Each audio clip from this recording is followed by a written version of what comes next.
지난 상승장 박병아님 부부는 인천 송도의 전셋집에서 신혼생활을 하고 있었습니다.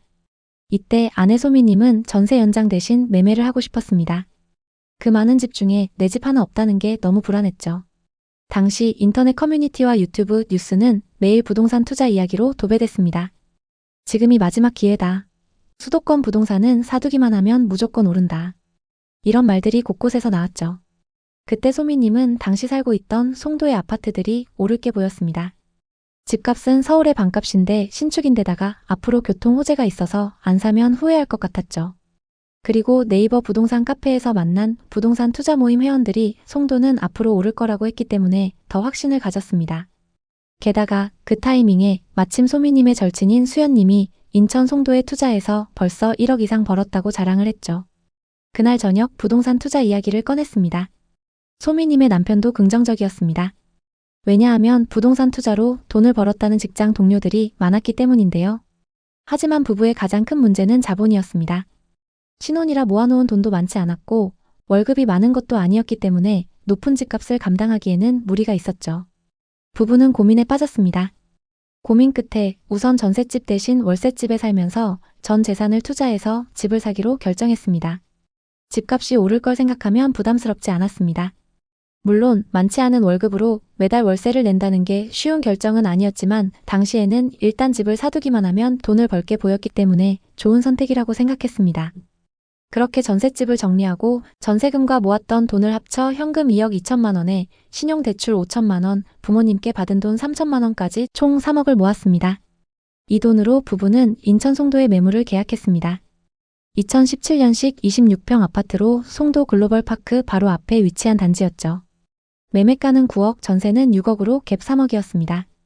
소액 투자 컨설팅으로 갭 투자의 성공 사례를 많이 봤기 때문에 큰 걱정은 없었습니다. 또 당시에는 송도에 전세와 대출을 최대한 끌어서 사는 레버리지 투자 방식이 유행이었죠. 아파트를 계약하면서 앞으로 오를 거란 기대에 행복했습니다. 집을 산 지 한 달 만에 부부가 계약한 송도의 아파트가 9억 2천만 원에 거래됐습니다. 거의 몇 달치 연봉을 한 달 만에 번 셈이었죠. 매일 저녁 부동산 커뮤니티에 올라오는 글과 시세를 보며 행복한 나날을 보냈습니다. 앞으로 집값이 계속 오를 것 같아. 12억 정도 가면 팔자. 부부는 시세 차익을 보고 다음 투자할 계획을 세웠습니다. 하지만 그 행복도 잠시 곧 부동산 시장이 급격히 나빠졌습니다. 치솟았던 가격은 급격히 하락했고 거래는커녕 문의도 없었죠. 거래 금액은 6억 급기야 5억 8천만 원까지 떨어졌습니다. 9억에 산 집이 3억 2천만 원이나 하락한 거죠. 떨어진 집값을 보며 너무 충격받았지만 그게 전부가 아니었습니다. 전세 만기가 다가온 2023년 어느 날 21년에 계약했던 전세입자에게 연락이 왔습니다. 요즘 전세 시세가 많이 떨어진 것 같네요. 이사 가려고요. 전세 시세는 이미 4억대 중반까지 하락한 상황이었습니다. 6억에 계약했던 시세가 1억 이상 하락한 거죠. 시세에 맞게 전세금을 조율하기로 했고 전세입자에게 돌려줄 1억 5천만 원이 필요했습니다. 1억 5천만 원의 갭을 메우기 위해 신용대출을 받고 부모님께 손을 벌렸습니다. 그래도 돈은 모자랐고 부부는 보증금이 저렴한 곳으로 이사를 갈 수밖에 없었죠. 그마저도 시간에 쫓겨 마음에 드는 집을 고를 여유가 없었습니다. 겨우겨우 새로운 집을 구했고 보증금과 빌렸던 돈들을 합쳐 전세 재계약을 진행했습니다. 2025년 6월 현재 해당 아파트의 거래 금액은 7억입니다. 아직도 2억가량 손해 중이기 때문에 매도할 수도 없는 상황입니다. 고점에 송도 아파트를 갭 투자했던 부부의 실제 사례였는데요. 이 사례 말고도 지금 송도에는 고점에 투자해서 크게 손해를 본 분들이 많이 있습니다. 대체 인천 송도에는 무슨 일이 일어나고 있는 걸까요? 송도는 저금리 시절 신도시 인프라와 개발 호재로 폭등을 경험했지만 2025년 현재 극심한 하락세로 투자자들을 혼란에 빠뜨리고 있습니다. 최고가에 거래됐던 거래 사례를 살펴보겠습니다. 송도 더샵퍼스트월드는 송도의 핵심 입지인 센트럴파크에 자리 잡은 대단지입니다. 이 아파트는 전용 84타입이 과거 최고가 11억 5천만 원에 거래되었으나 2025년 2월에는 7억 원 수준으로 약 40% 하락했습니다. 특히 입주를 앞둔 단지들에서는 마이너스 프리미엄 매물도 쌓이고 있습니다. 예를 들어 힐스테이트 레이크 송도 4차의 경우 분양가보다 5천만 원에서 8천만 원 낮은 가격에 분양권이 나오고 있는데요. 이마저도 거래가 잘 안 되고 있습니다.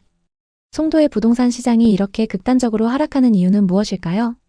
송도국제도시는 최근 몇 년간 대규모 입주가 이어졌습니다.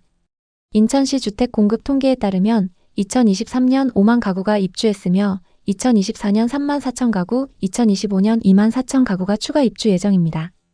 이른바 물량 폭탄으로 인해 매물이 시장에 쌓이며 가격 하락 압력이 커졌습니다. 특히 신규 아파트 입주로 전세 매물이 늘어나면서 집주인들이 보증금을 낮추고 이는 매매가 하락으로 이어졌습니다. 또 GTX 노선은 송도의 주요 교통호재로 꼽혔습니다.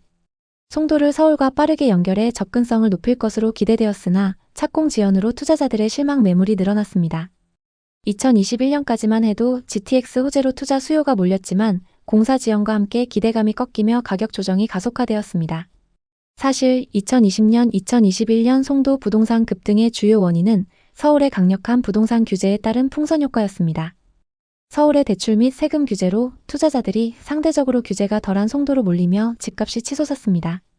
그러나 2023년 이후 정부가 서울의 부동산 규제를 완화하면서 투자 자금이 다시 서울로 이동했습니다.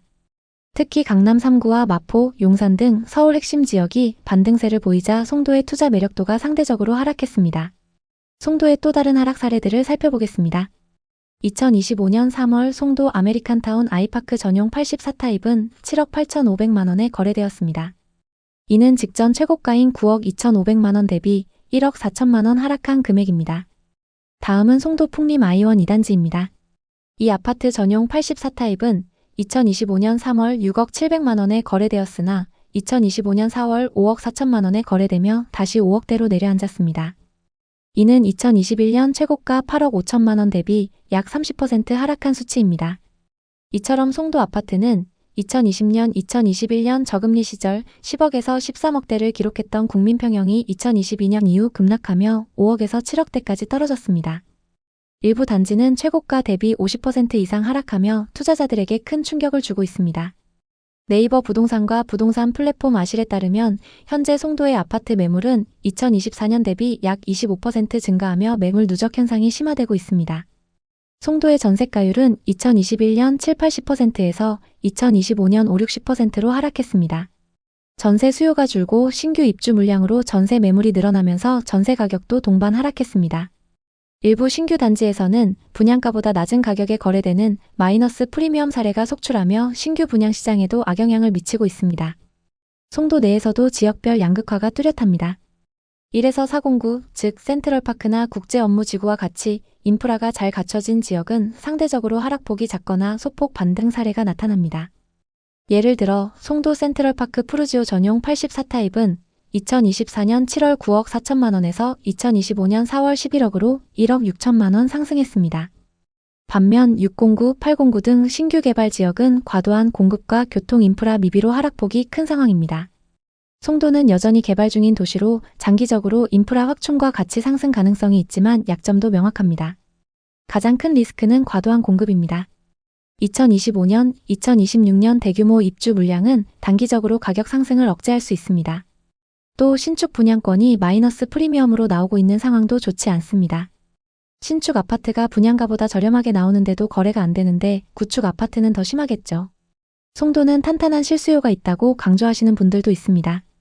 서울에서 주거 비용이 너무 오르다 보니 발전 가능성이 크다는 송도로 이주해온 분들도 많고 송도국제학교나 대학을 비롯한 교육 인프라를 선호하는 분들도 많습니다. 그러나 문제는 저금리 시절 지나치게 대출을 이용한 경우 금리 인상을 감당하지 못하고 급매를 던지는 사람들이 속출할 수 있다는 점입니다. 실제로 2022년 하반기부터 2023년에 걸쳐 송도에 급매물이 나온 사례가 많습니다. 매수자들이 현금이 부족해서 대출을 받으려고 해도 금리가 높아 망설이고 그 사이 매물이 계속 축적되면서 가격이 더욱 빠졌습니다. 그렇다면 지금이 곧 바닥인지 아니면 더 빠질 가능성이 있는지 이런 질문이 자연스럽게 나오게 됩니다. 최근 서울 일부 지역, 특히 강남 3구나 마포 용산 일대가 다시 오름세를 보였다는 소식이 전해지면서 이제 그 여파가 송도까지 번져 곧 다시 상승하지 않겠냐고 기대하는 분도 있습니다. 하지만 전문가들은 규제 완화로 서울은 일부 반등이 일어난 반면 송도는 여전히 매수 심리가 얼어붙어 있어 회복을 장담하기 어렵다고 지적합니다. 송도 부동산 시장을 단기적으로 보면 추가 하락할 가능성이 높습니다. 다만 장기적으로 보면 반등할 가능성도 있는데요. 우선 서울 수도권 상급지의 부동산 시장이 지속적으로 반등하면 송도에도 긍정적 영향을 미칠 수 있습니다. 또 GTX 노선 공사가 빠르게 진행되거나 추가 개발 호재가 현실화되면 수요가 회복될 수 있습니다. 만약 송도의 실거주 목적이라면 1에서 409의 입지가 좋은 단지를 우선 고려하되 장기 거주 계획을 세우시는 게 좋습니다. 투자 목적이라면 GTX 등 호재의 진행 상황을 자세히 점검해야 합니다. 신규 입주 물량이 많은 809는 단기 하락 리스크가 크므로 입지가 탄탄한 지역을 선별하시는 게 좋습니다. 송도는 한때 바다가 보이는 신도시, 국제 비즈니스와 교육의 중심지로 엄청난 가격 상승을 보였지만 2022년 이후 금리 인상, 공급 과잉, 서울 규제 완화로 그 하락폭도 엄청났습니다. 2025년 현재 송도 부동산 시장은 매물 누적 현상과 저조한 거래를 보이면서 좀처럼 반등하지 못하고 있습니다. 일부 단지는 최고가 대비 50% 이상 하락하며 투자자들에게 큰 손실을 안겼고 마이너스 프리미엄 사례는 분양권 시장의 불안감도 키우고 있습니다. 그럼에도 송도는 국제 비즈니스, 교육, 교통 인프라 등 여전히 잠재 가치를 갖고 있습니다. 장기적으로 개발이 지속되고 서울 시장의 반등이 송도로 확산된다면 회복 가능성이 있습니다. 그러나 단기적으로는 공급 과잉과 경기 불확실성으로 추가 하락 리스크가 존재합니다. 지금 송도 부동산에 관심 있는 분들께 드리는 조언은 신중함입니다. 과도한 대출로 무리하게 매수하는 것은 위험하며 입지가 좋은 지역과 호재 진행 상황을 철저히 분석해야 합니다. 송도는 앞으로 발전 가능성이 있는 도시지만 부동산 시장은 심리, 금리, 공급과 수요 등 복잡한 변수에 의해 좌우됩니다. 지금은 시장을 관망하면서 자본과 실력을 늘려야 할 때입니다. 앞으로도 송도를 포함한 부동산 시장의 최신 동향을 깊이 있게 전달하겠습니다. 오늘 영상이 도움이 되셨다면 구독과 좋아요 부탁드립니다. 여러분의 성공적인 부동산 투자를 항상 응원합니다. 감사합니다.